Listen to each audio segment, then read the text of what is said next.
Question number 369. Which of the following best describes the passage of blood from the body through the heart back to the body. अच्छा, हमें flow of blood को किस तरीके से blood flow करता है body तक और फिर हार्ट तक फ्रॉम द बॉडी और फिर दोबारा से रिवर्स. तो सबसे पहले देखेंगे बॉडी से ब्लड हार्ट तक कैसे जाता है. तो जो ये हार्ट के हमारे पास 4 चेम्बर्स हैं. ये हमारे पास होती है जो इन्फीरियर पार्ट्स होते हैं, जो लोअर लिम्स होते हैं, उनसे लेकर आती है ब्लड, जिसे कहा जाता है इन्फीरियर वेना कावा. और जो अपर पार्ट्स होते हैं, ब्रेन वगैरह, शोल्डर्स, फेस हो गया, स्कल, उससे जो ब्लड लेकर आती है डीऑक्सीजनेटेड, उसे कहा जाता है सुपीरियर वेना कावा. ठीक है. तो अब इन्होंने यहाँ पे इन्फीरियर वेना कावा का मेंशन किया हुआ है, तो हम लोग इन्फीरियर की बात करेंगे. ठीक है. इन्फीरियर वेना कावा लेकर आती है ऑक्सीजनेटेड ब्लड. ये राइट एट्रियम के अंदर, राइट एट्रियम से ब्लड जाता है राइट वेंट्रिकल में. उसके बाद राइट वेंट्रिकल से ब्लड जाता है आपके लंग्स के अंदर. लंग्स इसे ऑक्सीजनेट करती हैं, फिर यहाँ से लेकर आता है ब्लड, वापस आता है पल्मोनरी वेन लेकर आती है. ठीक है. ब्लड जाता किससे है, पल्मोनरी आर्टरी लेकर जाती है, और लेकर कौन आती है, पल्मोनरी वेन लेकर आती है. कहाँ पर लेकर आती है, ऑक्सीजनेटेड ब्लड लेकर आती है लेफ़्ट एट्रियम के अंदर. और फिर लेफ़्ट एट्रियम से ब्लड आता है लेफ़्ट वेंट्रिकल में, लेफ़्ट वेंट्रिकल से फिर एओर्टा होती है, एंड देन एओर्टा से बॉडी में ब्लड जाता है. ठीक है. तो अब ये वाला सीक्वेंस आपको मैच करना है जिस ऑप्शन में आपको ये सीक्वेंस दिख रहा है. ये सारे ऑप्शंस हैं. ठीक है. सबसे पहले ऑप्शन देखें, एओर्टा से लेफ़्ट वेंट्रिकल में जाता है, तो ये तो पहले ही गलत है. ठीक है. उसके बाद है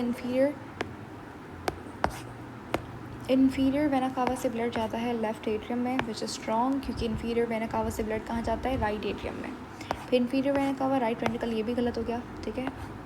एओर्टा से ये भी गलत हो गया. तो यहाँ पे सही ऑप्शन हमारे पास कोई भी नहीं है, तो नन ऑफ दीज यहाँ पे राइट ऑप्शन होगा, सूटेबल ऑप्शन होगा. 370. क्वेश्चन नंबर 370 के अंदर कह रहा है कि which of the following best describes the event during inspiration. Inspiration कहा जाता है इन्हेलेशन को. तो इन्हेलेशन के वक्त क्या इवेंट्स होते हैं जिससे हम लोग सांस, हवा को अंदर लेते हैं बॉडी के. Air goes inside your body. सबसे पहले एक बात याद रखिएगा, एयर को अंदर लेने के लिए एक बेसिक प्रिंसिपल का फॉलो होना बहुत इम्पॉर्टेंट है. वो क्या, कि आपका जो थोरेसिक कैविटी है,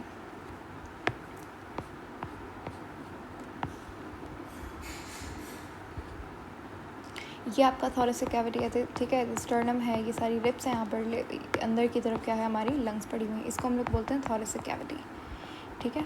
अब एयर को अंदर जाना है, इसका मतलब ये बाहर का एटमॉस्फेरिक प्रेशर ज़्यादा होना चाहिए और अंदर का थोरेसिक कैविटी का प्रेशर कम होना चाहिए. तभी प्रेशर की वजह से air rushes inside the body, higher pressure to lower pressure. तो हमें कुछ ऐसी चीज़ें करनी है during the time of inspiration, तो क्या हो, जो थोरेसिक कैविटी का जो वॉल्यूम है वो ज़्यादा हो जाए. वॉल्यूम ज़्यादा करना है तो इनडायरेक्टली क्या होगा, प्रेशर कम हो जाएगा. बॉयल्स लॉ कहता है दोनों इन्वर्सली प्रोपोर्शनल होते हैं. तो हम लोग क्या करेंगे, प्रेशर को कम करने के लिए वॉल्यूम को बढ़ाएंगे. वॉल्यूम कैसे बढ़ेगा, पहला तो ये काम होगा कि जो रिपकेज है वो एलिवेट होगा. कैसे एलिवेट होगा, जो आपके पास जो मसल्स होते हैं, इंटरकोस्टल मसल्स होते हैं, वो क्या होते हैं, वो कॉन्ट्रैक्ट होते हैं. अब जब ये इंटरकोस्टल मसल्स कॉन्ट्रैक्ट होते हैं, आपका जो डायफ्राम है वो कॉन्ट्रैक्ट होता है, तो क्या होता है कि थोरेसिक कैविटी का वॉल्यूम बढ़ता है, प्रेशर कम होता है. ठीक है. तो इस तरीके से air rushes inside the body. ये पूरा कॉन्सेप्ट था, कोर बेसिक कॉन्सेप्ट. इसको देखते हुए हम लोग देखते हैं क्या चीज़ हो रही है. यहाँ पर सिंपल सी बात है, यही चीज़ होंगी. तो यहाँ पे आप देख सकते हो ऑप्शन नंबर कौन सा सही लग रहा है. Option number E is the right option. हमें क्या करना है, थोरेसिक कैविटी का वॉल्यूम बढ़ाना है और प्रेशर, ये देखो ये प्रेशर की बात कर रहा है. ठीक है. तो प्रेशर क्या करना है, डिक्रीज़ करना है. इसको करने के लिए इंटरकोस्टल मसल्स क्या करेंगी, कॉन्ट्रैक्ट करेंगी. डायफ्राम क्या करेगा, कॉन्ट्रैक्ट करेगा. वॉल्यूम बढ़ेगा, प्रेशर कम होगा. Hopefully it's very clear. Question number 371. अब देखो ये हमारे पास डेटा गिवन है. इस डेटा को मद्देनज़र रखते हुए हमें 371 और 372 को देखना है. तो क्वेश्चन नंबर 370, चलो क्वेश्चन बाद में पढ़ते हैं. मैं एक्सप्लेन विद द पैराग्राफ्स. इसमें लिखा हुआ है कि डीएनए के पास 4 न्यूक्लियोटाइड है. नाइट्रोजनस स्पेसेस इनको लिखना चाहिए था. 4 नाइट्रोजनस स्पेसेस होती हैं, adenine, thymine, guanine and cytosine. ठीक है. ये थियामीन नहीं है, वो थायमीन विटामिन बी होता है, ये थायमीन है, थायमीन बेस होती है। उसके बाद अ ट्रिपलेट रिपीट और codon is a sequence of 3 nucleotides which code for an amino acid. इसका मतलब ये है कि एक अमीनो एसिड को कोड करने के लिए 3 न्यूक्लियोटाइड्स की ज़रूरत होती है। फॉर एग्जांपल एक मिथियोनिन है, ठीक है, मिथियोनिन एक अमीनो एसिड है, इसको कोड करने के लिए मुझे ATA यानी कि एडेनिन थायमीन एडेनिन की ज़रूरत है। ये इसको बोलते हैं हम लोग कोडॉन, ठीक है। तो एक कोडॉन के अंदर 3 नाइट्रोजनस बेस होते हैं। ये मैंने बस एग्जांपल दिया है, वैसे ऐसा मिथियोनिन का कुछ और कोड होता है, ठीक है। तो इसमें वही लिखा हुआ है, while there are 20 amino acids, there are 64 different combinations of the 4 DNA nucleotide bases। इसका मतलब ये है हमारे पास, ये आपने बेसिक बात पढ़ी होगी कि दुनिया में जितना भी प्रोटीन है, ठीक है, वो 20 अमीनो एसिड्स कोड, वैसे तो और भी बहुत सारा टाइप्स हैं प्रोटीन के, लेकिन सिर्फ 20 टाइप ऑफ अमीनो एसिड्स हैं जो कि प्रोटीन बनाते हैं। अब ये जो मैंने आपको कोडॉन बोला, तो ये कितना पॉसिबल कोडॉन है, 64 पॉसिबल कोडॉन्स होते हैं, ठीक है। कि इन 20 अमीनो एसिड्स को इस्तेमाल करके हम लोग 64 कोडॉन्स बनाते हैं, ठीक है। ATA बना लिया, TA कुछ भी हो सकता है, ठीक है। उसके बाद हर अमीनो एसिड का एक प्रॉपर कोडॉन होता है।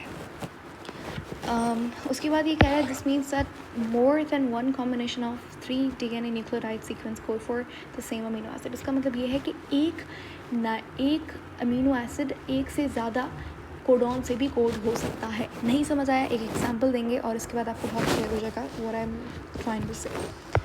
सीरीन है आपके पास, एक अमीनो एसिड है, ठीक है, ये ऐसा असल में होता भी ऐसे, इसका प्रॉपर कोडॉन है।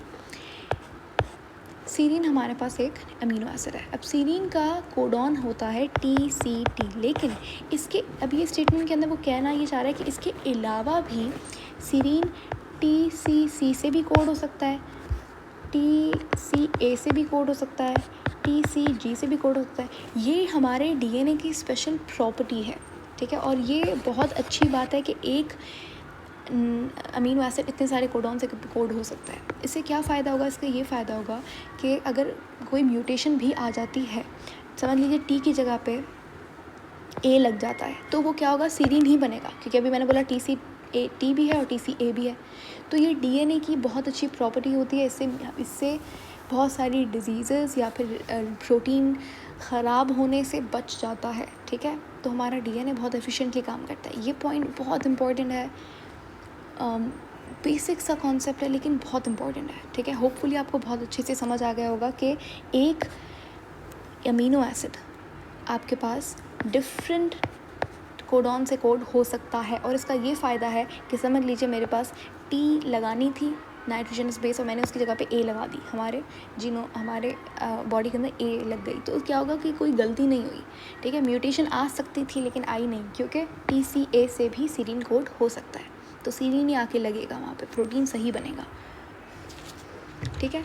तो ये जो प्रॉपर्टी है DNA की, इसको कहते हैं डीजनरेशन, ठीक है। इसको बोलते हैं DNA जो है वो डीजनरेट होता है, इस प्रॉपर्टी को डीजनरेट कहा जाता है। अब यहाँ पे लिटरल मतलब पे मत जाना, लिटरल मतलब यानी कि इसका लफ्ज़ी मतलब ये होता है डीजनरेट का, कि ख़त्म हो जाना, डीजनरेट हो जाना, ठीक है, डैमेज हो जाना। लेकिन असल में इसका कॉन्सेप्ट ये है, जेनेटिक्स के अंदर डीजनरेट का मतलब होता है कि एक अमीनो एसिड को कोड करने के लिए मल्टीपल कोडॉन्स हो सकता है। तो यहाँ पे कौन सा ऑप्शन सही है, अकॉर्डिंग टू दिस पैराग्राफ कौन सी प्रॉपर्टी को डिस्कस किया गया है, तो डीजनरेट प्रॉपर्टी को डिस्कस किया गया। ऑप्शन नंबर D जो है वो यहाँ पे 4 ऑप्शन सही होगा।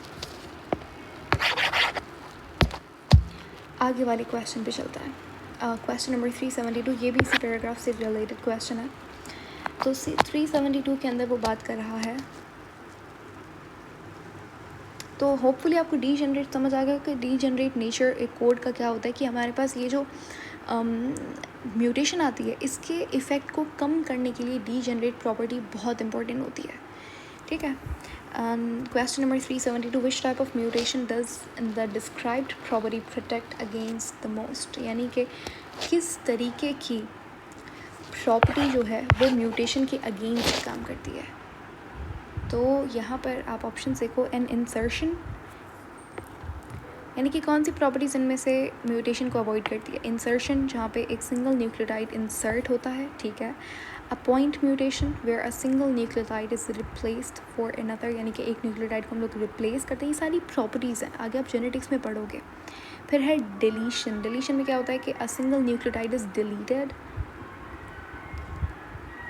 Repeat expansion where a repeated trinucleotide sequence is added, a duplication where a piece of DNA is abnormally copied। तो यहाँ पे म्यूटेशन को अवॉइड करने के लिए सबसे ज़्यादा मोस्ट वैसे तो ये सारी प्रॉपर्टीज़ म्यूटेशन को कहीं ना कहीं किसी हद तक अवॉइड कर सकती हैं, लेकिन जो सबसे ज़्यादा एफिशिएंट तरीका है वो है नंबर बी ऑप्शन में डिस्क्राइब किया हुआ पॉइंट म्यूटेशन का। ठीक है, पॉइंट म्यूटेशन से सबसे कम म्यूटेशन आती है। क्या होता है पॉइंट म्यूटेशन के अंदर कि एक सिंगल न्यूक्लियोटाइड को हम लोग रिप्लेस कर देते हैं। फॉर एग्जांपल हमारे पास T8T ये कोडॉन था, लेकिन हमारे पास C की जगह पे T8T लग गया, तो अब ये गलत हो गया। तो हम लोग क्या करेंगे आगे जाके, जब उसका ये एक DNA के अंदर होता है, जब प्रोटीन बन रहा होता है तो इसकी दोबारा से एंटी कोडॉन आके लगता है। और अगर तो ये हमारे पास ए गलत है तो हमारी बॉडी हमारा जीन्स क्या करेंगे, इसे डिटेक्ट कर लेंगे। पॉइंट म्यूटेशन ये इसके कहते हैं पॉइंट म्यूटेशन के ए को रिप्लेस कर देना दोबारा से किसी और सी से या फिर किसी और प्रॉपर सूटेबल नाइट्रोजनस बेस से, तो इसको बोलते हैं पॉइंट म्यूटेशन। ठीक है, the several 3 nucleotide combinations that code for each amino acid are usually similar such that a point mutation. ठीक है, मैंने अभी आपको इसी कॉन्सेप्ट में बताया कि TCT है, तो अगर TCA लग जाता है तो ये तो ठीक होगा, इसको बोलते हैं हम लोग डीजेनरेट प्रॉपर्टी है DNA की। ठीक है, लेकिन अगर T की जगह पे TCG लग जाता है तो ये गलत है।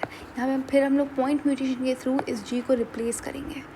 ठीक है, एक सब्सटीट्यूशन आएगा हमारे न्यूक्लियोटाइड के लिए, तो G को रिप्लेस किया जाएगा या तो A से कर सकते हैं, ठीक है, क्योंकि A भी तो सीरीन के लिए कोड कर रहा है, या तो फिर T से ही हम लोग उसे रिप्लेस करेंगे, तो इसको बोलते हैं सब्सटीट्यूशन प्रॉपर्टी। ठीक है, पॉइंट म्यूटेशन कहा जाता है। तो degenerate nature of the code does little to protect against, तो ये जो हमारे पास डीजेनरेट नेचर है, ये जो मैंने अभी आपको कॉन्सेप्ट सिखाई, ये डीजेनरेट नेचर जो है वो म्यूटेशन को कम अवॉइड करता है, लेकिन ये जो वाला जो पॉइंट म्यूटेशन है ये ज़्यादा म्यूटेशन को अवॉइड करता है। ओके